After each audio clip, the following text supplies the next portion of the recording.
The sound of your voice.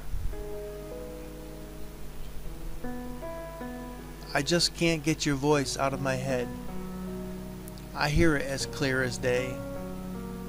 Then I realize you're not here anymore. The good Lord took you away. The sound of your voice is not a bother. It is a very pleasant memory in my head, as I often ponder on our conversations and about many of the things you have said.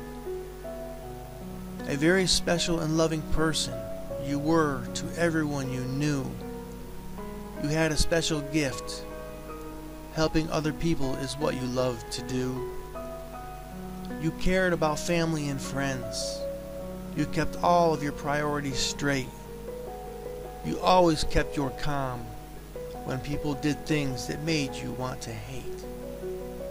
Realizing your life was being cut short, there was nothing that any of us could do. You remained vigilant, my friend, as we all prayed to God for you. We were all hanging on to hope that a miracle would come your way. The Lord had a different plan, but you are forever in our hearts and minds to stay.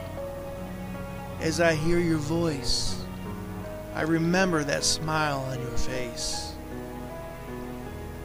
I and many others are sad that you're gone, but we know you are in a much better place.